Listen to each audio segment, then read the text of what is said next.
I know, I was like thinking about when I was in youth group and I wasn't saved when I was in middle school, and like we'd have these conferences, and I used to think they were really stupid, but there was something about them that stuck with me.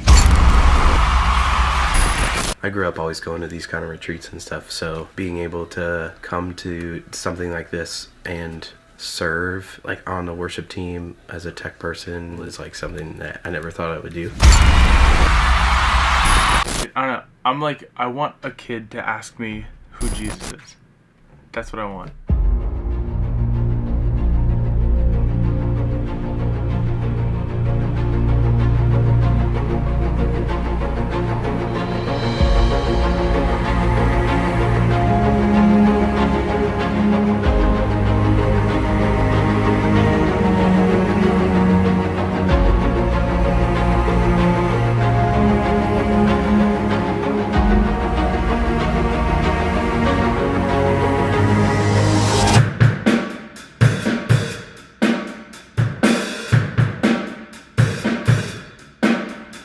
Myself, Jenny, Bobby, Jake, and Ryan were all leading worship actually at a retreat in the Delaware Water Gap. So it's about like maybe roughly an hour away from here. And we could not be more excited about this entire weekend. But tonight is night number 1.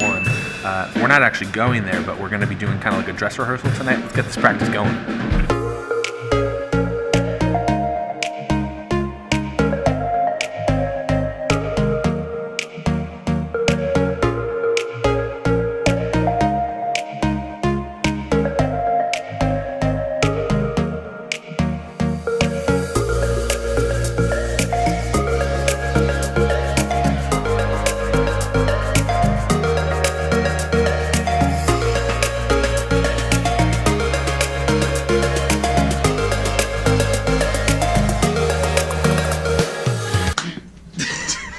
I was up there for like 3 minutes.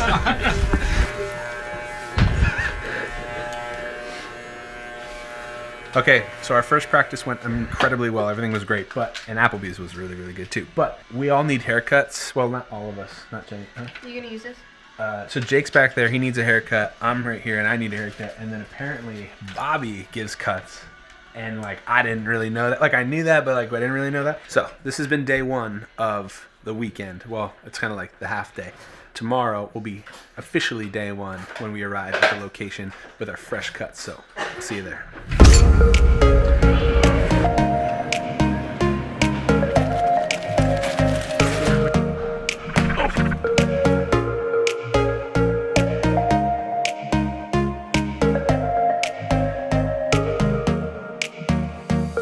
All right, so this is what we're playing.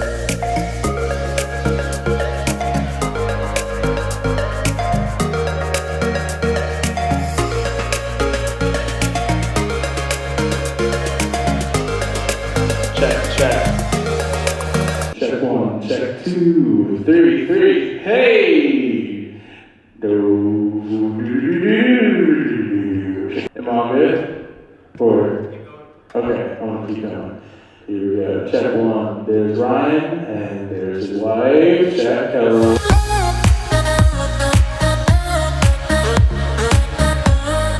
Hello, welcome home.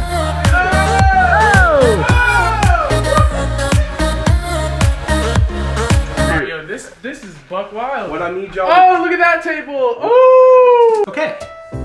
Welcome to the Manor House. My name is Pablo, and today I'll be your tour guide. Let's check this place out. Okay, so we have a piano over here. We've got a bathroom that looks like a closet. Let me just show you a little bit here. Come on. Pretty interesting to say the least. Now, this is your kitchen. This dining table is incredible. All right, so yeah, there's this little place. And if you come back in here, there's this place. You gotta see this bathroom. Come on. All right, so there's this bathroom, which has a sink, a mirror, you know, wood cabinets and such, but you gotta check out back here. So there's this bathroom, toilet, sink, mirror, and you guys are in the shower. The shower goes down in the ground. Can you believe that? So that's really interesting. But trust me, there's more. Come on. And then there's this really, really nice family room that is for families like us, I suppose. Yeet. Yay. And then this area is the stairwell, which is completely, I would say, unnecessary, but Another bedroom. so there's this pretty cool spot. I don't really know what to call it. I guess it's a library? Can you see me? There's a lot of these like random places in the entire house. And then there's like this room that has like a little bed with like that and a little prayer area, I guess. And then it's nice because you can see the family room down there. Huge fireplace that has a rug over it. Like, who thought of that? There's this thing, and then you can walk all the way down the stairs and go down to the kitchen down here. There's the family room again. And then there's this bathroom that has a shower like right over here. This is gonna be Bobby's bedroom right here. This is gonna be Jake's bedroom in here. Come through here, you got your bathroom again. Dude, you don't mess around. I don't mess around with that. So, as I was saying, this place is incredibly interesting. I'm just surprised that it actually exists here in Pennsylvania. You would think this exists like in New Zealand or something like that where it belongs, but if you ever need to come here, the Manor House at Tuscarora Inn and Conference Center, check it out. Did the lights just flicker?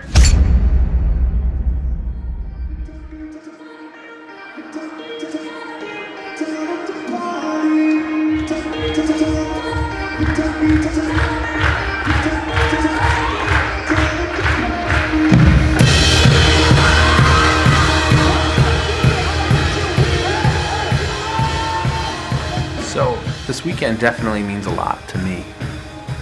I think my favorite part about leading worship for these kids, middle school, elementary, is just seeing the joy that they have when they're leading worship with us and seeing how they react to the music, and hopefully it can inspire them and change their lives so that they know Christ.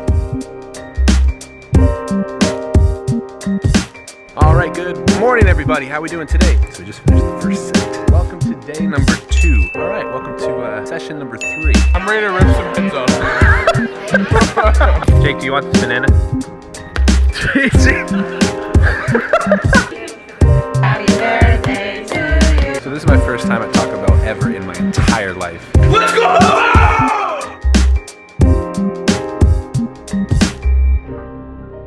It's funny actually because this exact camp that we're leading worship at, only a few years ago when I was in high school and a little bit before, I used to go to this camp growing up. And you know, I've always loved these types of retreats, camps. They were always really fun, but my favorite part about every single one of them was always the music.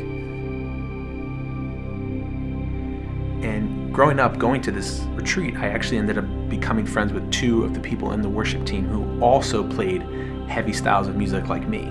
And you know, every year I would see them there, and you know, after 18 you really can't attend the camp anymore, but these guys would text me, let me know they're in town doing the retreat, and I would come down and hang out with them, and I became close with them. And you know, I really looked up to them. I used to say I would love to do this. If I was ever given the opportunity, I would definitely do this. And honestly, that camp, those guys really helped me to want to become a worshiper.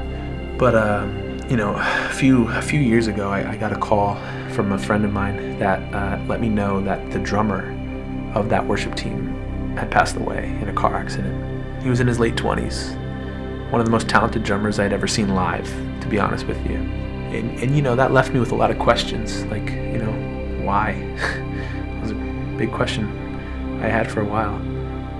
You know, why did he have to be taken away? You know, why did somebody who was serving the Lord's kingdom have to be taken away like that? And it was incredible when I got the phone call from my old youth pastor asking, hey, could you come lead worship for these kids? I was one of these kids just a few years ago. And it was an honor. I said, of course, I would love to come worship for these kids. And, you know, and so the reason that this weekend is so important to me is because even though, Nick, you're dead right now, and you're not going to see this, but while you were here on earth, God used you to plant a seed in me, and I've become a worshiper because of that.